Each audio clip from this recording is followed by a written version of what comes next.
This is the story of a pottery restorer who, though poor, finds her joy and purpose in mending broken things, and who has always believed that something once shattered can be made whole again, more beautiful than it ever was before, and of the coldest Mafia boss on the Gulf Coast, a man who possesses everything: power, money, an entire empire, everything except one thing, a crack within his heart that he has kept sealed for 22 years. Until that morning, when her hands came to rest upon the bleeding wound in his side, the wound that no one in a room full of people dared to touch, and beneath her fingertips she felt not only flesh tearing open, but a human being silently breaking apart from within. Before we begin the story, don't forget to press the like button and subscribe to support us, and we hope you enjoy the story. A few blocks from the Mississippi River, in a city where powerful men never allowed anyone to see them bleed, 28-year-old Wren Calloway had grown accustomed to gathering the broken pieces other people threw away. Her grandmother, a woman from the Blue Ridge Mountains who had once repaired pottery by the light of an oil lamp, had taught her something she carried with her all her life. You don't hide the cracks, child. You pour gold into them, so the place that was once broken becomes the most beautiful part. But the golden seams Wren poured into shattered pottery couldn't heal the crack inside the chest of her younger brother, who was growing weaker from the heart he had been born with, and the debts kept piling higher, like bowls waiting to be mended. So when a call came before dawn, offering her 3 times her usual pay, simply to serve at a wedding in a nameless mansion, she didn't ask a single question, because women like her had learned long ago that questions always cost more than silence. What she found beyond the rusted iron gates of the Garden District wasn't a wedding. It was a wound. The man's name was Dorian Vale, 34 years old, the kingpin whose name the entire city dared speak only in whispers. He controlled the harbor, a chain of restaurants in the French Quarter, and even the men with the authority who should have arrested him. But that morning, beneath his charcoal wedding suit, he was hiding a knife wound from the night before. Someone had stitched it closed in haste, and now the sutures were beginning to split, blood seeping through the white silk, while 200 guests waited for him at a cathedral across the city. His men were paid to look away. His private doctor had fled, and no one in that room dared tell him that he was coming apart one stitch at a time, because the last person who had dared tell Dorian Vale the truth had vanished without leaving a trace. But when he stepped before the great mirror in the dressing room to straighten his collar, Wren saw the thread about to snap.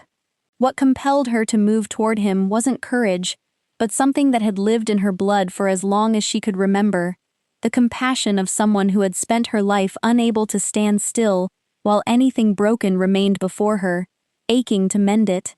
It was stronger than fear, strong enough to make her speak the words no one in that house was permitted to say. She didn't yet understand that the moment her hands accustomed to restoring broken things, touched that wound, everything cold and buried inside him for 22 years began to fracture, and the wedding meant to bind 2 criminal empires together would never take place. Now, let us step back through those iron gates and meet the woman who dared pour gold into the crack of a monster.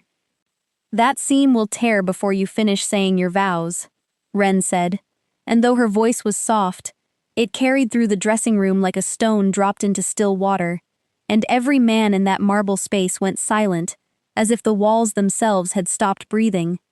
A tall man near the door, the one they called Julian Crane, a figure who moved with the quiet certainty of someone accustomed to being obeyed, turned toward her the way a person turns toward a chair that has suddenly begun to speak, and his voice, when it came, was smooth as poured oil with something colder beneath it. "And who exactly are you to open your mouth in this room?" he said, taking a single step closer. "You were brought here to carry trays and wipe floors, not to offer opinions on things that do not concern you. So gather your things and leave, and if you have any sense left in that head of yours, you will forget every single thing you have seen inside these walls this morning."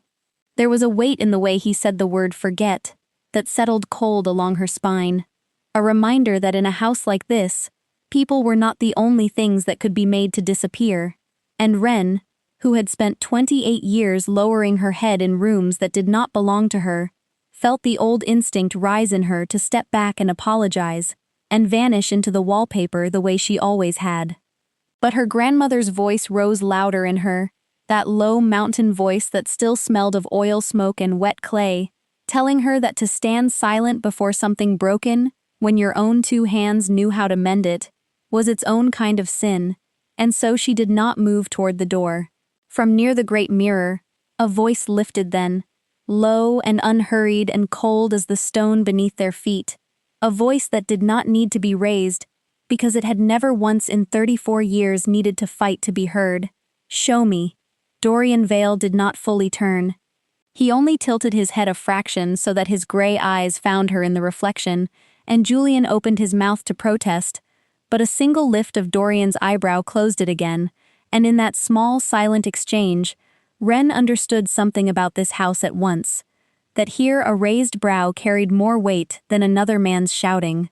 She crossed the room, each step like walking out onto river ice in early spring, and when she reached him and knelt, she saw the full wrongness of the wound for the first time. Someone had closed it in the dark, in a hurry, the stitches crossing over one another, and drawn so brutally tight that the skin on either side had gone pale and bloodless, and it was that very tightness, she knew, that had kept the edges from knitting, and left the blood to seep out drop by patient drop through the silk. Yet beneath that panic stitching she caught sight of something that made her breath catch and hold for half a moment. An older line of sutures, calm and strangely even, spaced with the unhurried precision of a hand that had been properly trained, a hand that had not been afraid. Someone skilled had worked on this man before, and worked well, and then someone frightened and unskilled had come after them and made a ruin of it. She filed the thought away in a quiet corner of her mind, the way she filed the hairline fracture beneath a glaze she had not yet decided how to treat, not understanding it yet, not daring to ask, only knowing it mattered. "I need suture scissors, clean thread, and something to disinfect this," she said, and her voice had shifted now into the steady, even cadence of someone who knew precisely what her hands were for. "And I need it before this thread finishes what it has already started." No one in the room moved until Dorian gave the smallest nod, and only then did a servant hurry from the room, and Wren, kneeling on the cold marble at the feet of the most dangerous man in the city, began to understand that she had already stepped through a door that would not let her walk back out again. When the servant returned with a shallow tray bearing scissors and thread and a brown bottle of disinfectant, Wren peeled off her thin cotton gloves and washed her hands beneath the cold tap in the corner of the room, scrubbing each finger the way her grandmother had taught her when a wound was the thing being mended rather than a bowl, because in the mountains, they had learned that dirt was patient and would wait years inside a body to do its harm.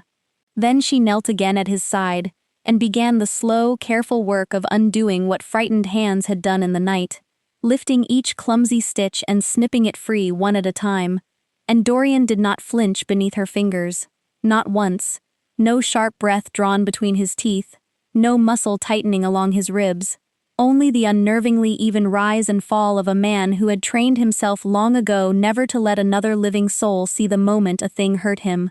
"You should be lying down for this," she said quietly, not looking up.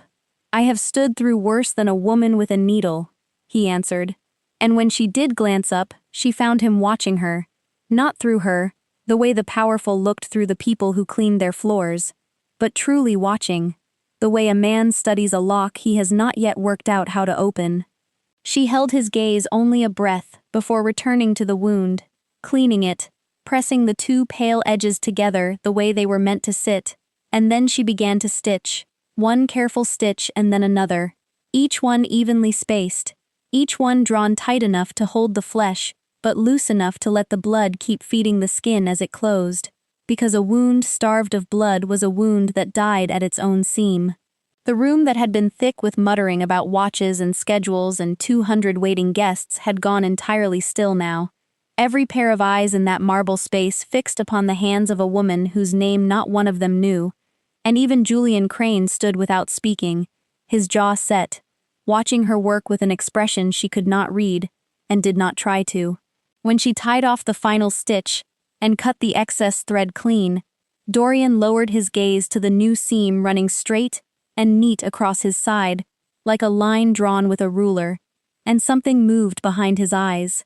"It is different from before," he said. "The person who did it before only wanted the bleeding to stop," Ren replied, rising to her feet and wiping her hands on the towel she had been given. "And once the blood stops, most people believe the work is finished. So they pull the thread as tight as it will go, and they walk away satisfied. But stopping the bleeding and letting a thing heal are not the same, sir. One only needs the blood to stay inside the body. The other needs the wound to close without leaving a scar that pulls everything crooked for the rest of a life, and a seam drawn too tight in a hurry always heals ugly, always tears again later at the worst possible moment, because the very tightness that looks like safety is the thing that keeps it from ever truly knitting." She had meant it only about the stitching. She had knelt and spoken about thread and skin and nothing more. But when she lifted her eyes to his, she saw something pass across that carved and frozen face, quick as a shadow crossing water, gone almost before she could be certain she had seen it at all, as though she had reached down through flesh she was only trying to repair, and brushed by accident against some far older wound that no blade had ever made and no thread had ever reached, a place inside him that had been closed too tight for far too long and had never once healed right. For a moment he said nothing, and neither did she, and in that silence, Julian Crane's smooth expression had gone somewhere colder, though Ren, still watching the man in front of her, did not notice. Dorian drew a slow breath and let it out, testing the pull of the new seam along his ribs, and for the first time in many long hours the stitches held, no dragging, no seeping, nothing giving way beneath the strain, and something in his shoulders that had been braced since the night before eased by the smallest measure, as though a man long accustomed to holding himself together by force had felt, just for an instant, what it was to be held together by someone else.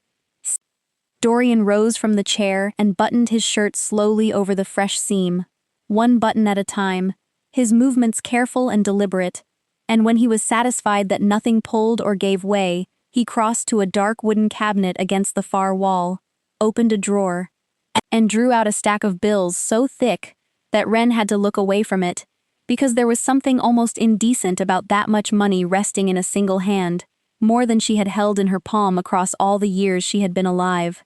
"Take it," he said, and he placed it into her hand before she could refuse.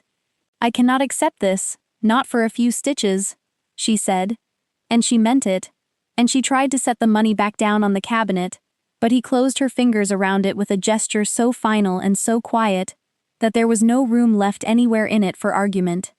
"You are not being paid for the stitches," he said, and his gray eyes held hers without wavering.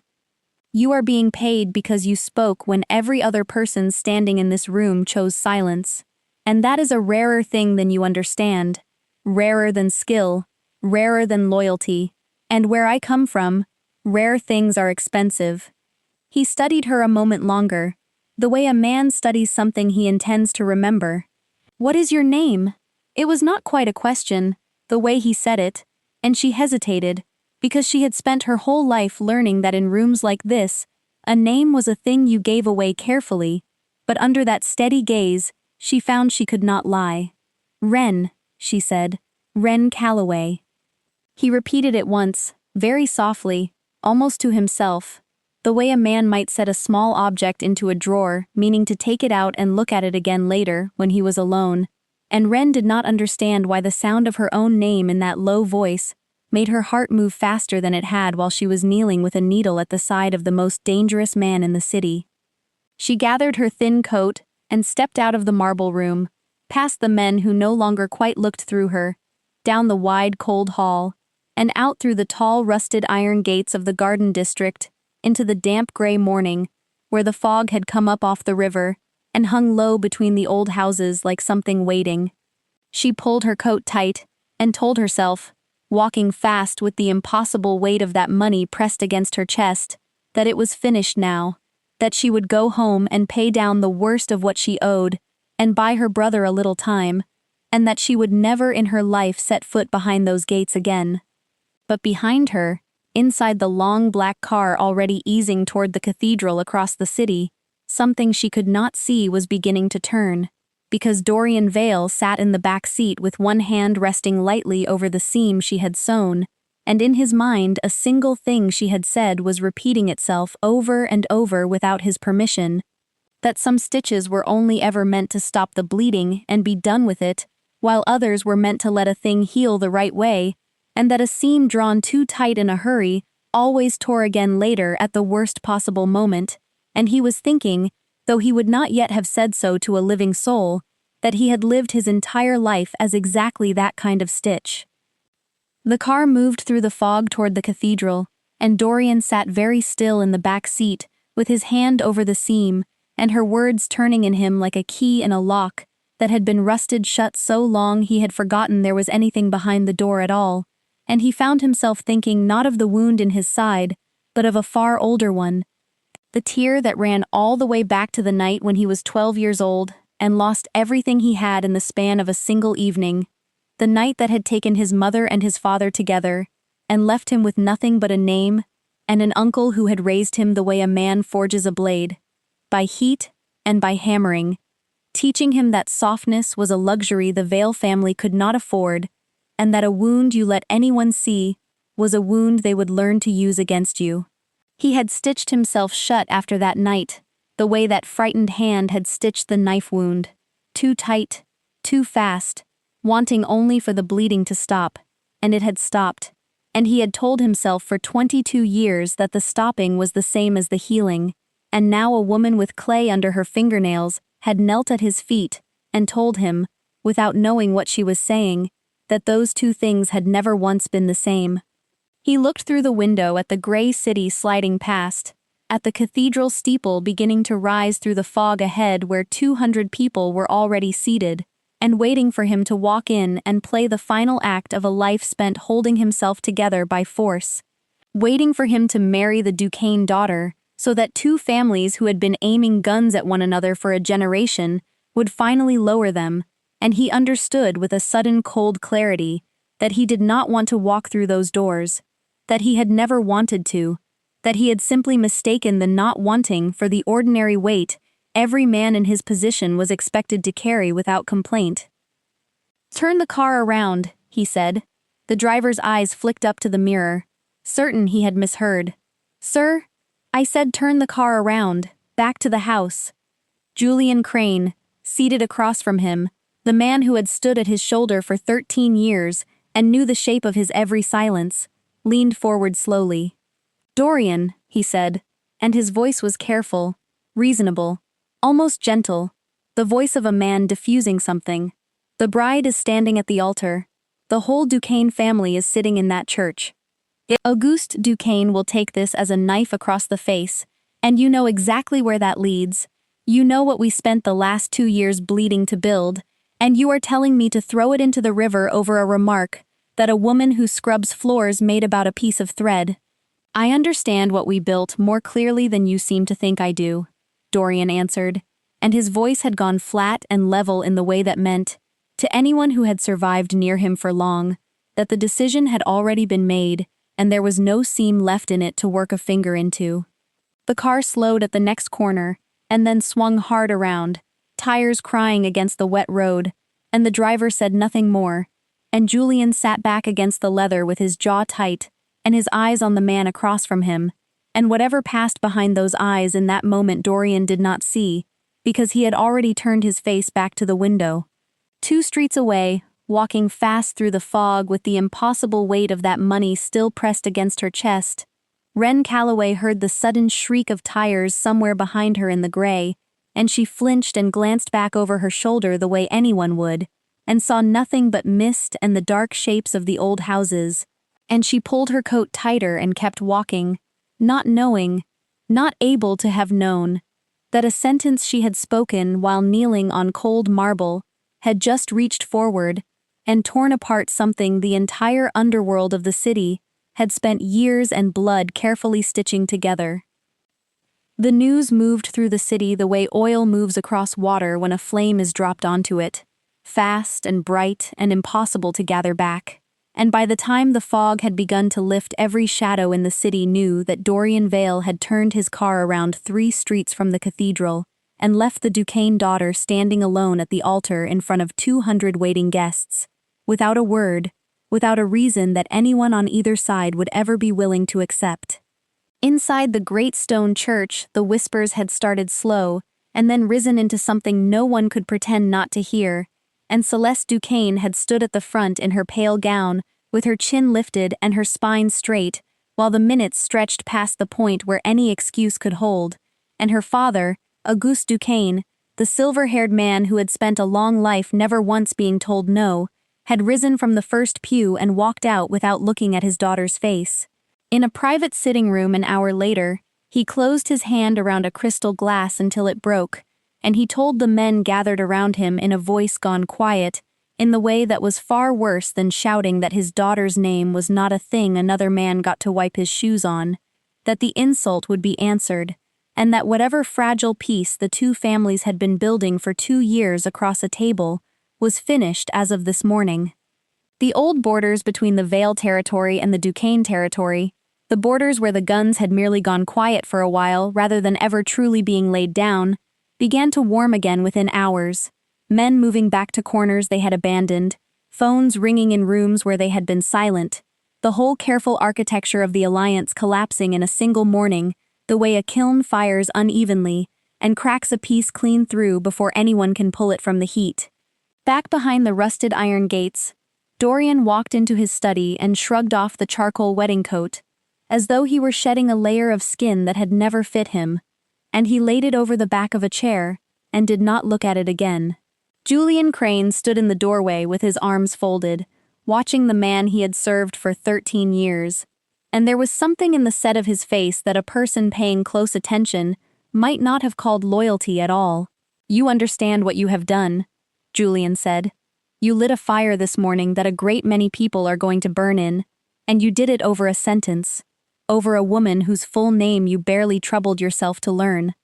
Dorian poured himself something from a decanter and did not drink it, only turned the glass slowly in his fingers, and when he answered, his voice was calm in a way that should have warned Julian more than it did.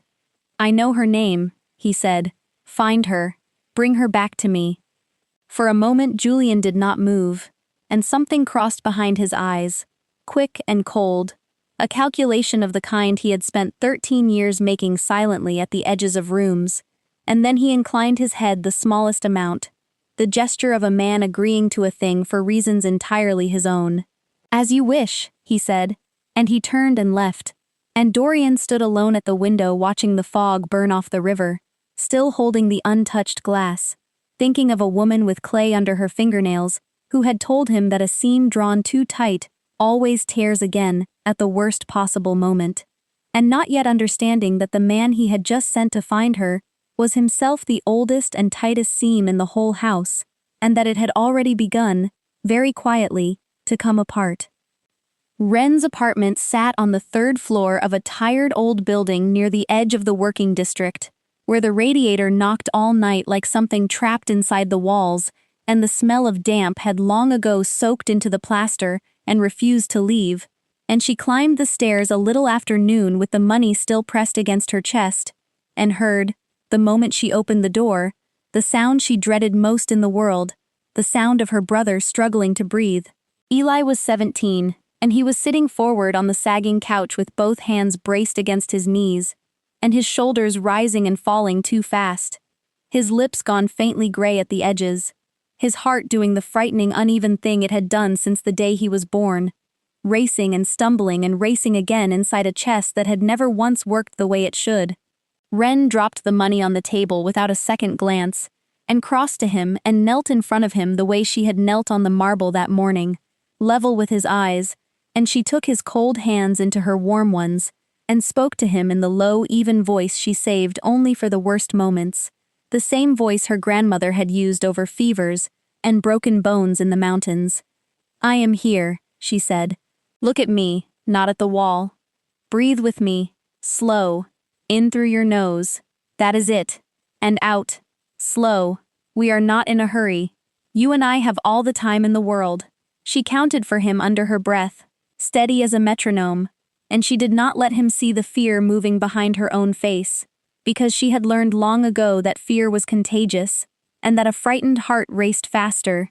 And slowly, minute by minute, his breathing began to lengthen, and the terrible gray at his mouth faded back toward color.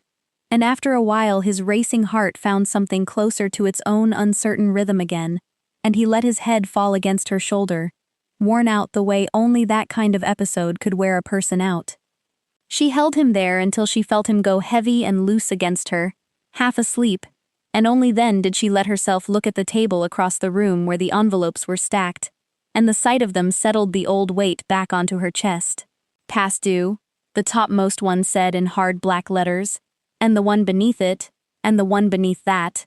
The debt from Eli's stay in the hospital 2 months earlier, still sitting there untouched, and quietly growing heavier every day like a fracture spreading beneath a glaze where no one could see it.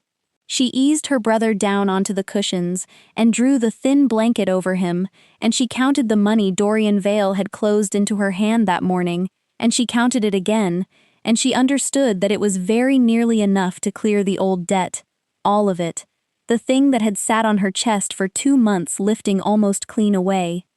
But almost was the cruelest word she knew, because the surgery, the one the doctors had stopped gently suggesting and started carefully insisting upon, the operation that might give her brother the ordinary working heart he had never had, and the ordinary long life that came with it, was a number so far beyond any single stack of bills that it belonged to a different world entirely, a world where families like theirs were not invited.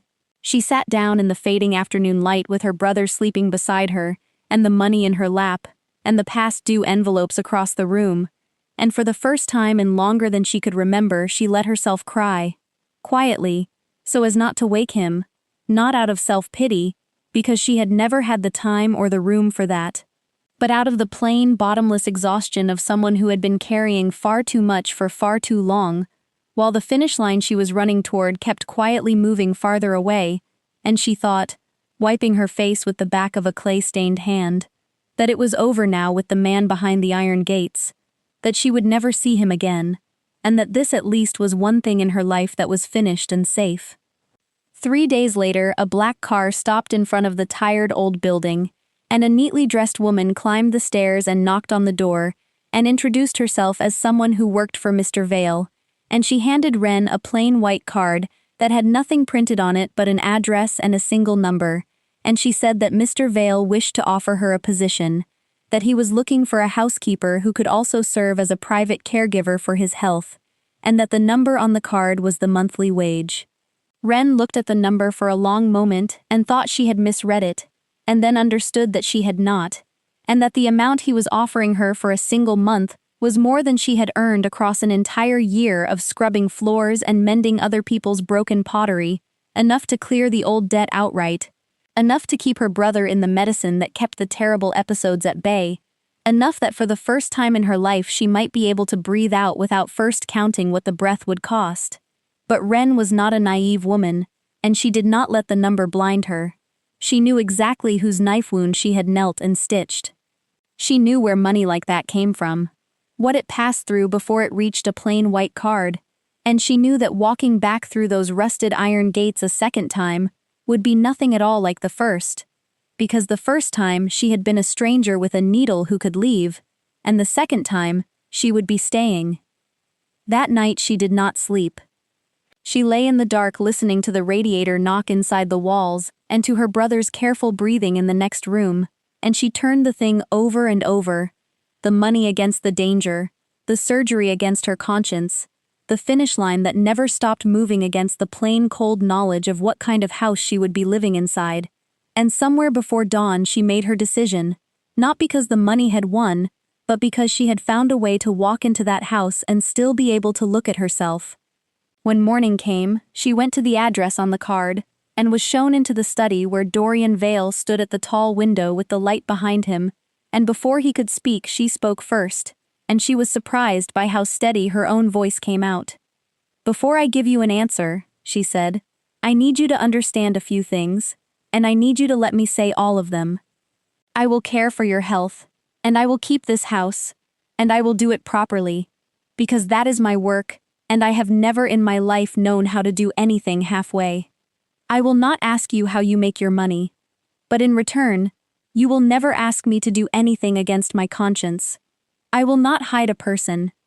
I will not carry anything to anyone, and I will not close my eyes to something I know in my bones is wrong. Not for you, not for that number on the card, not for anything. If you cannot accept that, then I will walk out of this room right now, and we can both go on as though we had never met. The study was very quiet when she finished.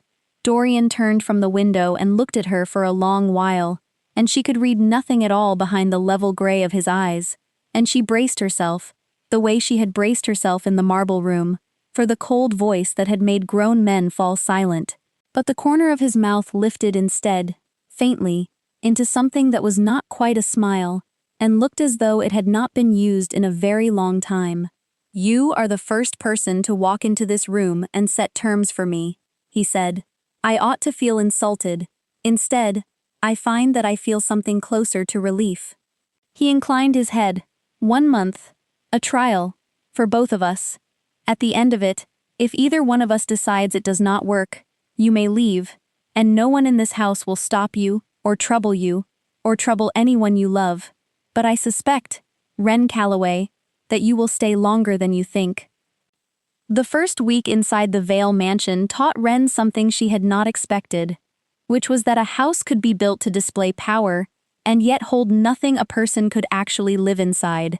That every heavy curtain drawn tight against the day, and every silver tray of food carried in cold from somewhere outside, and carried out again barely touched, was there to announce wealth rather than to give anyone comfort.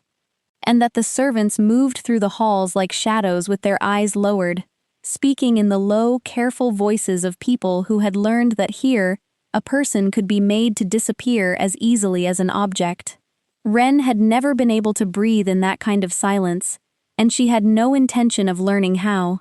On her third morning, she went through the study before Dorian came down and threw open every set of shutters that had been closed for who knew how long, and when he stepped through the doorway, the light was pouring across the floor so brightly that he stopped where he stood, blinking, like a man who had walked into the wrong room by mistake. "I do not open the shutters," he said. "I know," Wren answered, moving on down the bookshelf with her cloth. "But wounds heal faster when there is light on them, and so do people. Try it for 1 morning. If you hate it, I will close them all again tomorrow, and I will not say another word about it." He did not tell her to close them. He sat down at his desk in the unfamiliar light, and all that morning she noticed his gaze drifting up from his papers, to rest on the bright window, and then pulling reluctantly back down, again and again, as though he were trying to remember the last time he had sat inside a room the sun was allowed to touch. At midday she did not call the outside kitchen. She went instead into the vast cold kitchen at the back of the house, a room so large and so unused that it felt as though no one had ever truly cooked a meal in it, and she made the thing her grandmother had made on the hard days in the mountains, a plain pot of chicken and potatoes and a little of whatever green she could find. Nothing clever, nothing expensive, only the warm smell of it rising and threading its slow way out through the cold stone halls of that house like something alive. When she carried a bowl of it up to the study and set it down in front of him, Dorian looked at it for a moment, as though it were a strange object he did not have a name for. "What is this?" he said. "It is food," she said. "Real food, made by a pair of hands instead of delivered cold in a silver box. You do not have to eat it." But he did eat it, slowly, and she left him to it. And when she came back later, the bowl was empty, and he was sitting very still with an expression she had not seen on him before, the look of a man who had been touched without warning by something he had forgotten a long time ago, and had not been prepared to feel again. "My mother used to make something close to this," he said, quietly, almost not to her at all, and then, as though the words had escaped past a guard that should have stopped them, she watched him close again in the space of a single breath, his face smoothing back over into the carved and level stillness she was beginning to understand was not his nature, but his armor. He did not say anything more about his mother, and Wren did not ask. because she had learned working with cracked and fragile things that you do not force a seam open before it is ready, that you wait, and you keep the light on it, and you let it choose its own moment to come apart. And so she only gathered the empty bowl and told him she would make it again whenever he liked, and left him sitting there in the unfamiliar sunlight with whatever it was that had risen in him and been pressed back down, and she went back down the cold halls, thinking that the hardest thing to mend in that whole enormous house was not going to be a bowl or a wound at all. Later that week, dusting the tall glass cabinet in the far corner of the study, Wren found something that made her stop with the cloth still in her hand, because there on the middle shelf, set apart from the crystal and the silver, as though it did not belong with any of it, sat a broken bowl, an old piece of pottery cracked clean through, and missing a small wedge along its rim, the pieces still there but never joined, kept exactly as it had shattered, and there was something in the way it had been placed alone behind glass that told her at once it was not there because anyone had forgotten to throw it away, but because someone could neither mend it nor bear to be rid of it, that it had been shut up in that cabinet, the way a person shuts a grief into a room, and locks the door, and walks past it every day, for years without ever going in. She knew broken things the way other people knew faces, and she knew this one was loved. When Dorian came in, she was still standing before the cabinet, and she turned to him and asked, carefully, whose bowl it was. For a moment he did not answer, and then he said only that it had belonged to his mother, in the flat, closed voice she had learned meant a door had just shut somewhere inside him. I could mend it, Wren said, not to hide that it broke. There is an old way my grandmother taught me, where you join the pieces back with a seam of gold, so the cracks are not covered over, but made into the most beautiful part of the whole thing, and it is stronger afterward at the place it broke than it ever was before. I could make it whole again, and you would be able to hold it. Something passed over his face and then hardened. This house does not keep broken things, he said, and the words came out cold and final, and Wren understood that she had reached toward a seam that was nowhere near ready, and she let it go and said nothing more, only closed the cabinet gently and went on with her work. But the moment lodged in her, and it was still lodged in her the next morning, when she came upon a scene in the front room that decided something. A young maid, a girl of perhaps 19 with frightened eyes, had been carrying a tea tray across the room and had caught her foot on the edge of the rug, and the tray had gone down, and a delicate porcelain cup had struck the marble and shattered into pieces across the floor, and the girl had gone white and stood frozen over the wreckage the way a person stands who has learned exactly what happens in this house when something is broken. Wren was the first to move. She crossed the room and knelt among the pieces before the girl could be made to stand there another second alone, and she began gathering the shards into her palm, and she spoke to the girl low and steady, the way she had spoken to her brother through the worst of the night. Everyone's hands shake sometimes, she said. It is only a cup. Come, help me. We will have it up before anyone minds. She asked the girl her name, which was Simone, and she said it kindly, and she had already learned the names of every servant in that house in her first week, and used them, calling each of them by their own name, instead of by the ringing of a bell, which was a thing that had never once been done to any of them inside those walls.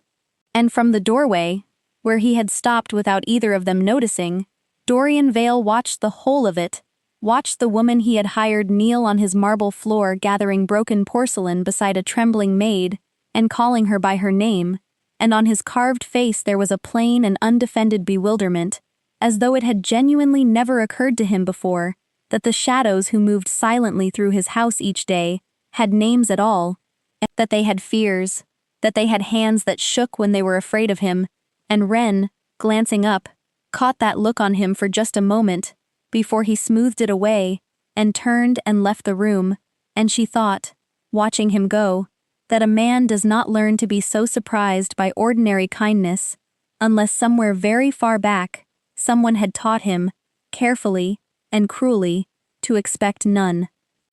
It was near the end of the second week that Wren saw a different face of the house, one that no amount of sunlight through the shutters or warm food from the back kitchen could reach.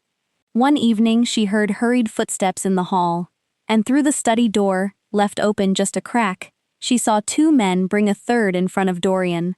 A thin young dockworker named Theo who could not have been much past 20, and from the clipped hard exchange that followed, she understood that Theo had passed word of a shipment along to people outside the family, in return for money. Dorian sat behind his desk with his face gone back into the block of ice she had first seen in the marble dressing room, and when he spoke his voice was so cold that Ren felt the chill of it move down her own spine from all the way across the hall, and Theo began to shake and to stammer, something about a debt, about a sick mother, about a mistake he had made because he had been desperate and afraid. Julian Crane stood at the young man's shoulder, and he was the first to offer counsel, his voice smooth and reasonable and full of quiet certainty, saying that mercy was a luxury a man in Dorian's position could never afford to be seen spending, that if he forgave one, then 10 more would take it as permission, that strength meant never once letting another soul glimpse anything soft in him. Ren knew, standing there with a tray in her hands, that this was not her business, that she had promised she would not interfere with how this man made his living. But she had also promised she would not close her eyes to something she knew in her bones was wrong, and caught between those two promises she chose, and she stepped into the room carrying the tea as though that were the only reason she had come, and when she had set it down she spoke, not to Theo and not to Julian but only to Dorian. "May I tell you a story, sir? It will take 1 minute." The whole room turned to look at her, and Julian's brow drew down, but Dorian gave the smallest lift of his chin, and she began, her voice as steady as if she were telling it beside a fire in the mountains. "My grandmother stitched wounds for a whole stretch of the Blue Ridge, anyone who came to her door. One night a man knocked, a man who had done real harm to my family, a man she had every ordinary reason on earth to leave standing in the cold. He was badly hurt. Everyone in the house told her to shut the door and let him carry what he had earned, but she sat him down, and she worked over him all through the night, and in the morning I asked her why she would save a man like that, and she told me something I have never once forgotten. She said, 'Saving an enemy does not make you weak, child. It reminds the enemy that he is still a human being, and it reminds you that you have not yet lost the human part of your own self, and that man never troubled my family again, not once, and not because he was afraid of us, but because he was ashamed.'" The room had gone very quiet. Theo had stopped shaking and was staring up at her with reddened eyes, and Julian opened his mouth as though to answer, but Dorian lifted one hand, and Julian went silent. Dorian looked at the young dockworker for a long moment, and when he finally spoke, some of the ice had gone out of his voice. He said that the debt which had driven Theo to it would be cleared, that Theo would leave the city and not come back, and that this was the only time, the single only time, that he would ever hand a man who had betrayed him a second chance. When Theo was let out, shaking now for an entirely different reason, Julian looked across the room at Ren with an expression she could not read at all, and then he left without a word. And that night, when she came to collect the tray, Dorian asked her quietly why she thought he had listened to her, and she said she did not know, and he said, "Because you did not ask me to spare him. You only reminded me who I am." And Ren carried the tray back down through the dark halls, understanding that she had changed something in that house that could not now be changed back. The next evening, when she brought him the pot of soup he had not asked for, but had somehow come to expect, Dorian did not send her away as he usually did once the bowl was set down, and after a while, watching the last of the light leave the window, he spoke without looking at her. "There is a boy who works at one of the warehouses on the harbor," he said. "Nico. He is 18. He came into the organization because his father died and left a debt behind, and the debt did not die with him, so the son carries it now. He does not belong in this world. Anyone with eyes can see it, and the boy sees it most clearly of all, which is the worst way to live inside a place, knowing every day that you were never meant to be in it." He turned the untouched glass in his fingers the way she had seen him do before. "What do you think I should do with him?" Ren understood at once that this was not really a question about a warehouse boy, that it was something closer to a test, or perhaps to a plea folded up small and hidden inside the shape of a test. And she took her time answering. "I think," she said slowly, "that an 18-year-old who was pushed into this place to pay off a debt that was never his to begin with deserves a door to walk out through, not a chain to keep him here. A debt like that is not a thing a boy chose. It is a thing that was set on his shoulders while he was too young and too frightened to refuse it." She was quiet a moment, and then she said the thing she had been turning over since the night he first sent her from the room. "You were 12 once, and something was set on your shoulders too, and no one gave you any door at all, did they? No one came and told you that you did not have to become what they were making you into. You know exactly what it is to be that boy, so you could be the one who gives him the thing that was never once given to you." For a long time Dorian did not answer, and she thought perhaps she had gone too far, reached toward a seam still years from ready, but when he finally spoke his voice had changed in a way she had not heard from him before. "Tell Nico to come and see me tomorrow," he said. "I will clear what his father left behind, and I will pay for him to learn an honest trade, somewhere far from the harbor." Ren smiled, and she said she would tell him, and when Nico came to the study the following morning, and walked out again a while later, with reddened eyes and a single sheet of paper in his hand, bearing the name of a trade school, out past the edge of the city, where they taught a boy to work with engines and his own 2 honest hands, Ren stood at the head of the long hall and watched. And she watched Dorian follow the boy's retreating figure with his eyes, and on his face there was an expression she had never seen there, something that looked at once like relief and like a grief that had come far too late to do any good. The look of a man watching another person receive the exact thing whose absence had shaped his entire life. And for just a moment, before the armor slid back over it, there was something very young in his gray eyes. Something like the boy he might have been if a single person had once come and opened a door for him instead of shutting them all. A faint green thing pushing up through soil that everyone, himself most of all, had long ago decided was frozen solid past any hope of growing. That night, long after the house had settled into its usual heavy silence, Ren brought the last of his medicine up to the study for the healing seam along his side, and she found him sitting alone by the window with no lamp lit, only the far-off lights of the city rising faintly from below, and instead of taking the medicine and dismissing her, he asked her, quietly, if she would sit with him, and it surprised her, because in all the weeks she had been in that house he had never once asked her to stay. She sat down in the chair across from him, and for a while neither of them spoke, and then he began to talk, in the low, unwinding voice of a man peeling back a bandage that has been wrapped too tightly around a thing for far too many years.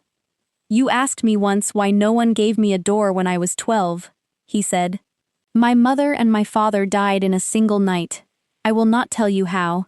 It is enough to know that in the morning I was still a boy with a family, and by that same evening I had nothing left in the world but a name and an uncle. My uncle took me in, but not the way a man takes in an orphaned nephew. He took me in the way a smith takes in iron. The first night I cried, and he sat me down and told me that tears were a luxury the Vale family was not permitted, and I remember trying to swallow them back down, and I got so good at it that after a while I forgot what the crying had even felt like." Ren sat very still and did not interrupt him. "When I was young, a little while after," he went on, "I found the pieces of a bowl of my mother's that had been broken the night everything ended, and I hid them, and I spent weeks trying to glue it back together in secret, badly, with my child's hands, because I thought if I could only make one thing whole again, then something else might follow. My uncle found it. He did not shout. He took the bowl from me, and he broke it again, deliberately, in front of me, and he set the pieces down and told me to look at them, and he said, 'Tenderness is a crack in your armor, boy. Everyone can see it, and everyone learns exactly where to press so that you split apart. Seal it shut. Seal it so tightly that no one will ever find the seam.' Dorian turned the empty glass slowly in his hand. "So I sealed it. I sealed it so tightly I believed the thing behind it had died. And I kept the pieces of that bowl all these years, and I could never mend them, and I could never throw them away, and I never understood why, until a woman knelt at my feet on my wedding morning and told me that a seam drawn too tight in a hurry only ever looks like safety, that it is the very tightness that keeps a thing from healing, and I heard it, Ren. I heard it as though someone had finally found the oldest stitch in me and told me it had been sewn wrong from the start. Ren felt something rise thick in her throat, and she thought of her grandmother by the fire, of the saying that clay is not so different from people. A seam pulled too tight is not protection anymore, she said softly. It only makes a person lonely. The pain is still underneath it. It is only that no one is ever allowed to see it, not even the one carrying it. In the dark, the distance between them had shrunk to almost nothing, and she realized her hand had come to rest on the back of his, an old instinct of a woman used to touching the places where things hurt, and he did not pull away, and they both looked down at their two hands overlapping in the faint light, and for one long breath something nameless and fragile hung in the air between them, more dangerous than any blade in that house. Then she drew her hand slowly back and rose. "You should rest," she said, and her voice was not quite steady. "The seam needs you to sleep." He nodded and did not stop her, but when she reached the door, he spoke after her, very quietly, thanking her for not being afraid of him, and she paused at the threshold without turning around, because she knew that if she turned now, she would not have the strength to leave. "I was never afraid of you," she said. "I am only afraid of what comes when a man like you finally lets himself be touched," and she stepped out and closed the door. The clue came to her on a rainy afternoon, while she was setting the small room at the end of the west wing in order. The room the house used for medicine and quiet care, and as she was clearing out the bottom of a supply drawer that had been jammed shut with disuse, her fingers found a flat case pushed all the way to the back. And when she drew it out and opened it, she went still, because inside lay a set of fine surgical needles and spooled thread, the specialized kind that only a properly trained hand would ever have reason to own, and across the inside of the lid a name had been written in faded marker, Margot Hale. It was a name that had not been on the list of household staff she had been handed when she arrived. And when she lifted the spool of thread and turned it in the gray light, something cold went down her spine, because it was the very same thread, the very same fineness, as the older and calmer line of stitches she had found hidden beneath the panicked ones on Dorian's side that first morning. The neat and unhurried work of a hand that had not been afraid, the thing she had filed away in a quiet corner of her mind and never understood. She understood now that there had been a caregiver in this house before her. She took the case and went carefully to the one person who had been in the house long enough to remember everything, the old housekeeper Dessa, and at first Dessa's eyes lowered and slid away in the manner Ren had come to recognize as the shape fear took inside those walls.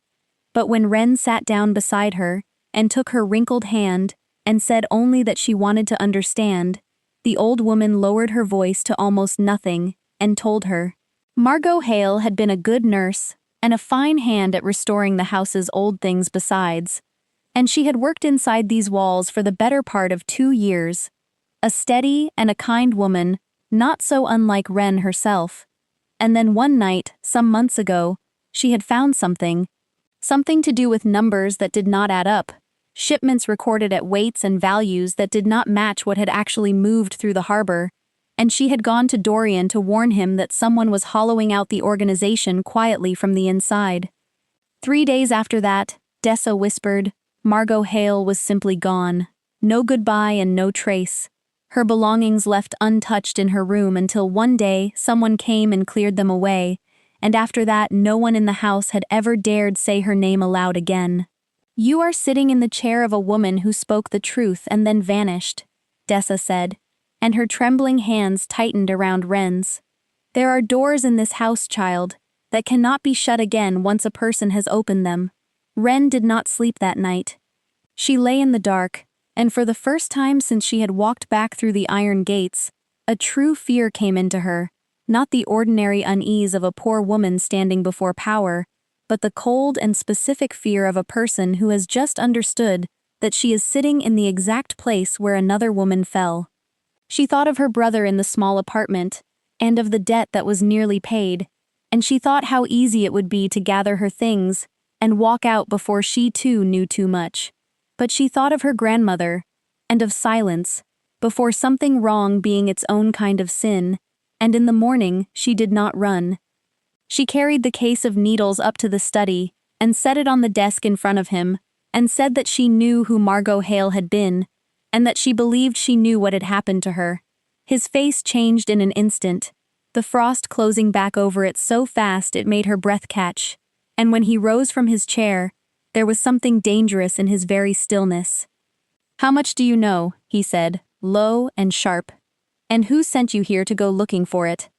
And Wren understood with a hard twist in her stomach that he suspected her, that in his eyes, in that moment, she was no longer the woman who had knelt and mended him, but another threat arrived to stand in the empty place of the woman who was gone.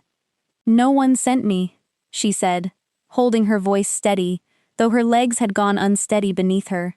"I found it because I notice things. That is what I do. I see what other people walk past. And if you truly believe I belong to whoever took her, then send me away right now. But I am telling you that Margot Hale was right. There is a traitor in this house, and I think she did not disappear because she was wrong. I think she disappeared because she was right." He had not yet decided whether to trust her or suspect her when the thing that happened 3 nights later answered the question for him.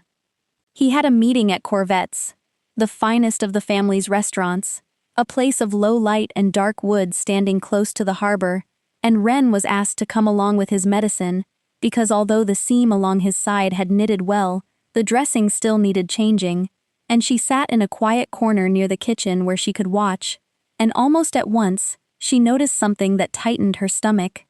The table set for Dorian that night was not the table he always took, the one deep inside the room with the solid brick wall at his back, but one placed near the tall window that looked out onto the street, an exposed and open seat that anyone who had ever cared for a man living under threat would have known in an instant was wrong. She had not yet worked out why the reservation would have been changed when everything happened at once. There was the sound of glass breaking and the sound of people crying out, and in that first confused moment one of Dorian's men seized him and pulled him down and out of the chair and heaved the heavy table over onto its side as a shield between them and the window, and Wren pressed herself flat to the floor with her heart slamming. But even inside the fear, the part of her that had been trained her whole life to observe kept quietly taking in every detail. It was over quickly. His men moved fast enough to drive the danger back out into the dark street, and when a taut silence finally returned, Dorian rose and brushed the glass dust from the shoulder of his coat, with a hand that did not shake, his face perfectly composed, though his eyes had gone very dark. No one had been badly hurt, but every person in that room understood that this had not been chance. On the drive back through the wet streets, inside the heavy silence of the car, Wren sat across from him and knew she had to speak, even if the speaking made her the next one to vanish. "You saw it," she began, her voice low but clear. "Your table was moved. You always sit with your back to a wall. Anyone who takes care of you learns that in the first week. But tonight, you were put right beside the window, in the open, easy to reach from the street. Someone knew ahead of time exactly where you would be sitting, and the hour you would arrive, and how your men would be standing when you did. Those are not things a stranger can guess at, sir. Those are things that only a person inside this house could know." His jaw tightened. "Who is it you are accusing?" "I am not accusing anyone," she said. "I am telling you only what I saw. But I would ask you one thing. Who arranged tonight's reservation? Who decides where you sit, and which road the car takes, and who you meet, and at what hour? If you can answer that, then you already know the name I am not saying." In the silence that followed, she watched something move across his face, because they both knew the answer. Both knew that for 13 years exactly one man had held every detail of Dorian Vale's schedule, his routes, his meetings, and his seat at every table in his 2 hands. "Julian handles all of it," he said at last, so low it was almost only to himself, and the name seemed to cost him more than the knife wound had the night before his wedding.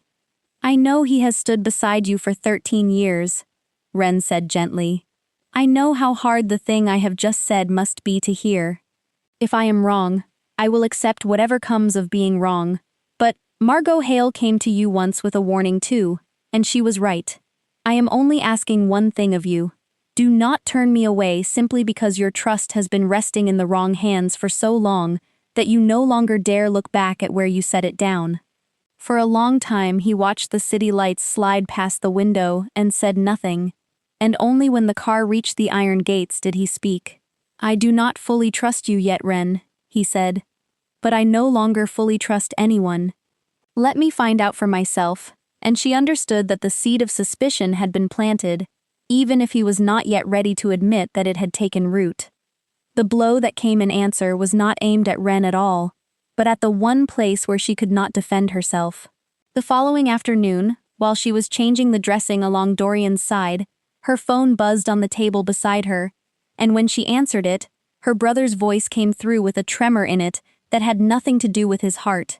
Eli told her, in the careful way of someone trying not to frighten his sister, that a well-dressed man had come to the corner near the building that morning while he was out buying his medicine, a stranger who had called him by his full name as though they were old acquaintances, who had asked after his health in a voice so gentle and so pleasant that the pleasantness itself was the frightening part, and who had said one thing that Eli could not stop turning over, that his sister had taken up a very dangerous line of work, and that it would be such a shame if a boy with a heart as fragile as his were made to carry the cost of someone else's curiosity. The man had not raised his voice. He had not so much as stepped too close. He had only smiled, and pressed an expensive box of the very heart medicine Eli needed into his hand, as though it were a gift between friends, and walked away, leaving behind a fear far colder than any open threat could have been. Ren listened, and her hands went to ice around the phone, and she understood at once that this was a message and nothing else, a reminder from whoever stood behind it that they knew precisely whom she loved most in all the world, and precisely where to press if they wanted her silent. The roll of bandage slipped from her fingers, and perhaps her face had gone too pale to hide, because Dorian knew in an instant that something was wrong, and when she told him, her voice breaking apart in pieces, he came to his feet with an expression she had never seen on him before. Not the cold, calculating anger of the man the city feared, but something far more alive and far less guarded, something close to raw fear held down hard beneath the surface. He was already reaching for his phone. Within the hour he had called the two men he still dared to trust, and given orders that Eli be moved to a safe house and kept under watch day and night. And he did it with a speed and an urgency that stopped Ren where she stood, because she understood that this man, who had spent 34 years teaching himself to own nothing that could ever be taken from him, precisely so that he would never again feel what she was watching move across his face, was now genuinely, plainly afraid. When it was arranged, and she knew her brother was safe, she finally sank into the chair and covered her face with both hands, and let the calm shell she had held around herself the whole while crack open at last. He is all I have left, she said into her hands.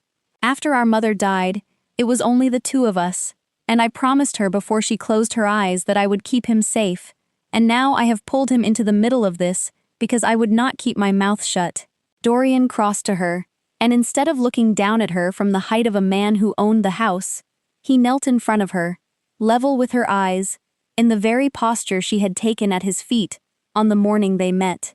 Listen to me, he said, and his voice was low and steady. You did not pull your brother into anything.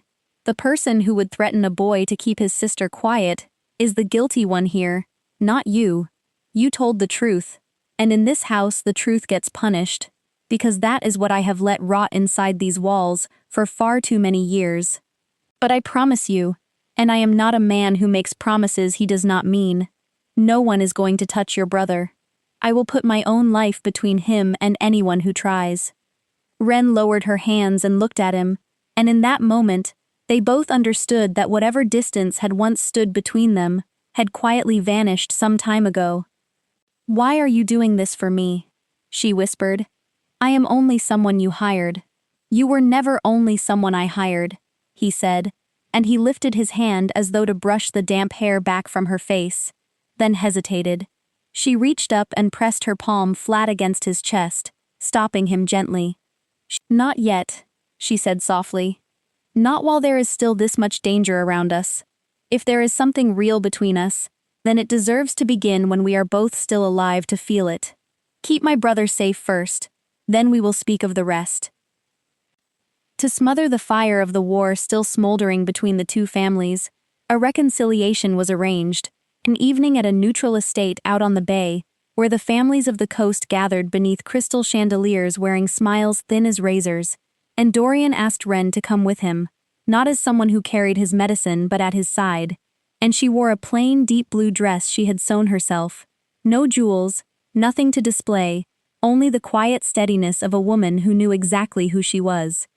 The eyes of the whole room turned toward them as they entered, and the whispers spread outward like ripples, and then from the middle of the crowd a beautiful young woman in a wine-colored gown came forward, Celeste Duquesne herself, the bride who had been left standing at the altar, and her voice when she spoke was sweet as honey and cold as river ice. So this is the reason, Celeste said, letting her eyes travel over Ren from head to foot, over the plain dress and the hands that plainly worked for their living, a restorer of other people's chipped crockery, with calluses on her fingers. Do you truly imagine you can step into a world like this one? You have no bloodline, no fortune, nothing to offer him but a handful of years before you grow old and worn. We are measured in centuries here. You are a spark. You will go out, and you will leave nothing behind. The corner of the room fell silent, waiting for the humiliation, but Ren did not lower her eyes. You are right, she said, and her voice was so calm and so clear that the people pretending not to listen leaned in to hear it. I am finite. I will grow old, and I will die. Perhaps in another 60 years, perhaps in far fewer. I cannot give him an empire, or a perfect bloodline, or a scheme that stretches across generations. But it is precisely because I am finite that every single day I am given has weight in it. You were all taught that power lasts forever, so you spend your whole lives clutching at it, and you forget entirely how to live inside a single ordinary day. He does not need another perfect alliance. He needs a reason not to become the very thing that killed his own soul a long time ago, and that is what I can give him, and that, for all your centuries, is the one thing you never could. And then something that Ren did not expect happened, because instead of sharpening, Celeste's proud face cracked, and for one moment behind the polished mask, there appeared something painfully real, the exhaustion of a woman who had also been bound her whole life to a fate she had never once been asked to choose. She took Ren by the arm and drew her into a quiet alcove near the veranda, away from the ears of the room, and lowered her voice, and what she said turned Ren's blood cold. You think that wedding was ever about feeling, Celeste said. It was never a marriage. My father and the men who move in the shadows behind him built it as a trap. I was to be married into the Vale House, not to become Dorian's wife, but to open the door from the inside, so that my family could swallow his empire whole, slowly, quietly, without ever having to spend a single bullet. Every step of it was calculated in advance, right up until the morning he turned his car around and walked away from the altar without ever knowing what it was he had just broken. And now the people behind it no longer have the gentle road open to them, so they have turned to the bloody one instead. Ren stared at her, trying to understand why a woman who had every reason to hate her was standing here warning her instead. Why are you telling me this? She said. Celeste was quiet for a moment, and then answered softly. Because in my whole life, no one has ever looked straight at my world and said the thing you just said out loud, that being finite is not a weakness. I am a pawn too, the same as you once were, the same as him, and I am tired past bearing of being used as a knife in my father's hand. The traitor inside the Vale House is not acting alone. He has my father's hand behind him, and my father does not lose gracefully. Protect him, Ren. And protect yourself. And then she was gone, folding herself back into the glittering crowd, as though the conversation had never happened, and Ren stood alone in the alcove, seeing for the first time the full and enormous shape of the web, in which she and the man she had come to love were both caught. Ren told Dorian everything Celeste had said that same night, and he listened with his face darkening word by word, because at last the scattered pieces he had refused for so long to lay side by side locked themselves into a picture he could no longer look away from. He understood now what he had done the morning he turned the car around, understood it fully for the first time. The wedding had never been what he was told it was. Julian and Auguste Duquesne had built it together, two men reaching toward the same prize from opposite sides, and the marriage was to have been the quiet door through which the Vale Empire would be carried off, piece by piece, without a shot ever being fired. Julian hollowing it out from within, while the Duquesnes closed a gentle hand around it from without. And when Dorian walked away from the altar, over a sentence a woman had spoken about a thread, he had, without knowing it, shattered the elegant, bloodless plan the two of them had spent 2 years assembling. That was why the boarders had heated so fast. That was why the table by the window.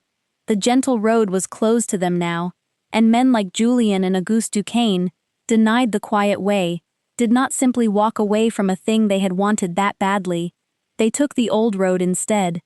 Dorian began to prepare in silence, quietly calling back the few men he still believed he could trust, ordering the ledgers pulled and examined again, drawing the ring of guards tighter around the mansion and around the safe house where Eli was hidden. But the trouble with a traitor who has stood at your shoulder for 13 years is that he knows the shape of every preparation you will make before you make it, knows your habits and your weaknesses, and the exact order in which you will move, and Julian Crane struck before Dorian could finish drawing the net closed. It came on a night when most of the men loyal to Dorian had been sent away across the city by orders that carried Dorian's authority, but had never come from Dorian's mouth, forged and passed down through the very channels Julian had controlled for 13 years. The mansion was left thin, and into that thinness came men with unfamiliar faces, and then the power to the house was cut, and the great rooms sank all at once into darkness with only the moonlight spilling pale through the tall windows.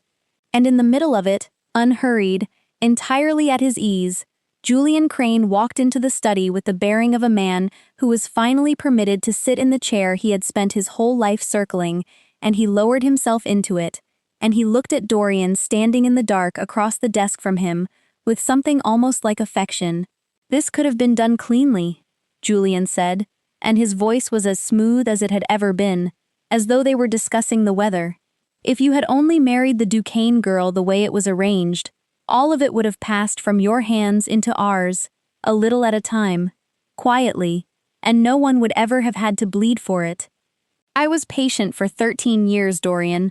13 years standing half a step behind you, hollowing this thing out piece by piece, the inflated shipments, the numbers that never quite matched, all of it going to build my own share, against the day you were no longer necessary. And then what did you do?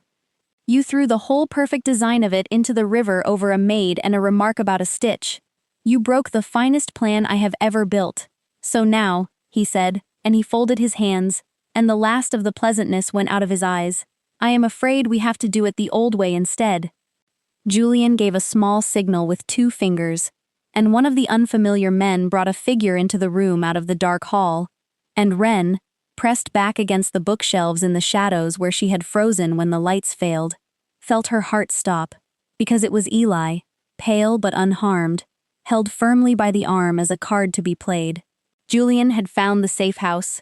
He had cut through the whole line of protection Dorian had drawn around the boy, as easily as a man stepping over a low fence, and now he held in his hand the single weakness that could bring both Ren and Dorian to their knees without his ever raising his voice. "Let the boy go," Dorian said, and for the first time, Ren heard something in his voice that was not power at all, but a plea held down hard beneath restraint. "He has nothing to do with any of this. It is between you and me. You want the organization. Then take it. I will sign every piece of it over to you tonight. The harbor, the restaurants, all of it. And you will never see my face again. Only let him walk out that door." Julian only smiled, and in that smile, Ren understood that he had not come to this room to negotiate anything, that he had come to close a chapter he had been writing in silence for 13 years, and that a signature was not what he wanted. Everything after that happened very fast and in the dark. While Julian's attention was fixed on the boy, on the pleasure of being the one who held him, Dorian moved, throwing himself across the space between them, and in the confused seconds that followed, a single shot cracked through the black room, like something splitting the world in half.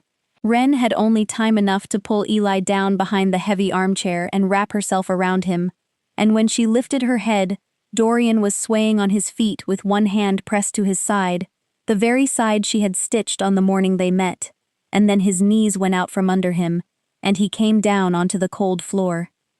Julian stood over him a moment, looking down with the expression of a man who believed he had just won the last move of a long game, and then the noise began somewhere outside the house, and his head came up, because it was not the noise he was expecting. Ren was already across the floor and on her knees at Dorian's side, both hands pressed hard over the wound to hold back what was leaving him, and this time everything was different from that first cold morning on the marble. That morning her hands had been steady, because she had been mending a stranger. Now, kneeling in the dark with only the moonlight to see by, her hands, the hands that had never once shaken over any broken thing in her whole life, were trembling violently, because the man bleeding out beneath her palms was no longer a stranger, but the person she loved. She dragged the small kit from her bag and spilled it and had to breathe, once, deep, to call back her grandmother's voice, telling her that if her hands shook the seam would fail, and that if the seam failed now a life would be lost. And slowly, because love once it has crossed all the way through fear, is the very thing that steadies the hands again, the trembling eased. She pressed the edges together, and she began to stitch, one stitch and then another, through the blur of her own tears, talking to him the whole while, her voice breaking even as her fingers grew sure. "You are not allowed to die here," she said. "Do you hear me? Not like this. Not in the dark, surrounded by people who only ever knew you as a monster. You have lived 34 years without ever once truly living a single day of them. You sealed yourself behind that armor so tightly, you forgot what it was to feel anything at all, and I will not let you leave before you have found out what it is to actually be alive. You owe me that. I stitched you once so that you could walk into a wedding you never wanted. I am stitching you this time so that you will stay. You do not get to leave me here alone after showing me who you really are underneath all of it." She tied off the last stitch and pressed a folded pad hard over it, and she bent down until her forehead rested against his, her breath mixing with the faint shallow breath still moving in him, and she whispered, no longer an order now but only a plea, for him to stay, please, to stay with her. And in the dark, amid the sound flooding in from outside, she felt his cold fingers move against the floor, searching, and find her hand, and close around it, very weakly, but enough for her to know that he had heard her, that he was trying with everything left in him to stay. The sound flooding in from outside was not the reinforcement Julian had been waiting for, because men who measure other people only by fear can never understand the strength of gratitude. The first person to come through the door was Nico, the 18-year-old boy who should have been asleep in a room near his trade school out past the edge of the city, but who had heard the mansion was surrounded and had run toward it instead of away. Behind him came Theo, the young dockworker Dorian had once spared at Ren's asking, who should have been hundreds of miles away from the city by now, and had come back the moment word reached him. And behind them came a whole crowd of people Julian had never once bothered to notice across all his years in that house. The servants, the low men from the harbor, the quiet and powerless people who in these last weeks had for the first time in their lives been called by their own names inside those walls and looked at as though they were human. They had not come for money, and no one had forced them. They had come because the man lying on the floor, monster though the city named him, had lately begun to treat them with a little kindness, and for people who had gone their whole lives without being shown any, that little had been enough to earn a whole and stubborn loyalty. Julian's easy composure broke for the first time that night, because his entire plan had rested on the certainty that no one still stood with Dorian, that an isolated man had already been beaten before the shot was ever fired, and he had counted wrong. And what finally tipped it came from the direction he least expected, because the reinforcements the Duquesne house had promised to send to finish the work never arrived. On the far side of the city, inside her own father's estate, Celeste Duquesne had done the one thing she had never in her life dared to do, and betrayed him, cutting the lines of communication one by one, warning the few honest people still left in that house, and sending a single short message to the number Wren had given her on the night of the party, only one line, that no help was coming, and to hold on.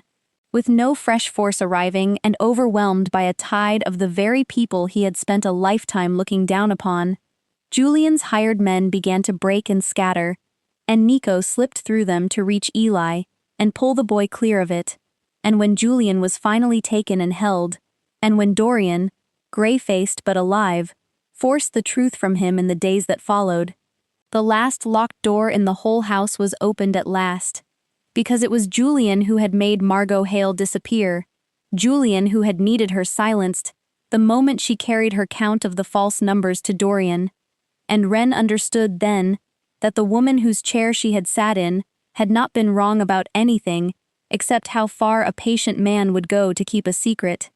In the hospital in the long days after, Eli confessed to his sister the thing that had sat on his chest for months, that the charity fund which had paid his old bills the year before, the miracle that had arrived exactly when their family was most desperate, had never been a miracle at all, that Julian had built it and quietly watched for a family exactly like theirs, a caregiver, drowning in debt with someone fragile to protect, and had drawn Wren toward the Vale house on purpose, meaning to make of her a pair of eyes he could use. And Wren held her brother and understood that the trap had failed at the one point a man like Julian could never have calculated, because he had placed a soulless pawn beside a king and never imagined she would come to love him, and the weapon he had forged to destroy Dorian had become the very thing that saved him. When Dorian was strong enough, he did not do what 13 years in the dark had taught him to do to a man like Julian, and Wren watched him choose the harder thing instead. Watched him quietly hand to a federal prosecutor who had chased the Vale name for years the ledgers and the evidence that would bring down not only his own network, but the Duquesne connections wound all through it, choosing to drag every crime into the light, rather than end it with a bullet in the dark, because he told Julian that if he killed him he would only prove Julian right, that he was nothing but a monster after all, and he would not give him that. And so Julian fell not by Dorian's hand, but by the brutal unwritten law he had worshipped his whole life, cast out by the very families he had schemed to join, a danger now to all of them, left alone in exactly the way he had once forced Margot Hale and so many others to be alone, while Auguste Duquesne was pulled at last out of the shadows to face charges that neither his money nor his centuries of bloodline could buy away, and Celeste, free of the father who had only ever seen her as a card to be played, left the coast for somewhere no one knew her name, so that for the first time she might find out who she was when no one else was writing her fate. 1 year after that fateful morning, Dorian stood before the same tall mirror, in the same dressing room where he had once put on a wedding suit for a marriage without love. But the man in the glass was a different man now, no cold armor left in his eyes, and Wren stepped in behind him, and her gaze fell on the old scar along his side, the very first wound she had ever closed for him, healed now to a faint pale line. "This scar is ugly," she said softly, and he understood that it was not a criticism but an offer, because now he had the money to have the finest surgeon in the country erase it as though it had never been, and he looked at it a long moment in the mirror and shook his head. "Leave it," he said, "because you were the one who stitched it, and it was the first day in 22 years that someone saw where I was bleeding and did not turn away, and a scar is not a thing to be ashamed of. It is proof that I was wounded once, and that someone cared enough to close the wound so that it could heal." Then he turned, and in his hand was the bowl his mother had left broken, whole again now, its cracks running with fine seams of gold, where Wren had joined it back together in the quiet weeks of his recovery, and he said that his uncle had been wrong, that a bowl mended the right way is stronger at the break than it ever was before it broke, that he had spent his whole life choosing the safe thing over the real thing, power over happiness, armor over a heart, and that he did not want to live one more day that way. And he asked her, "Will you marry me, Wren?" They were married on a plain autumn morning with no cathedral and no 200 guests. Only Eli, healthy now, the surgery long behind him, and his heart at last beating steady and sure, standing up beside his sister, and Nico, and the quiet people who had come for them in the dark. And the poor patients from the little harbor clinic Wren had opened, where she mended both broken pottery and broken people, and turned no one away for being unable to pay. And every morning after that, the two of them chose each other again, not because a certificate bound them, but because they had learned that what holds two people together is not perfection, but a choice made new each day, to stay, to be honest, to be kind. Their story reminds us of one simple thing we so often forget beneath the weight of our lives, that a person's worth is not measured by the position they hold, or the money in their hands, or the blood in their name, but by how they treat others when no one at all is watching.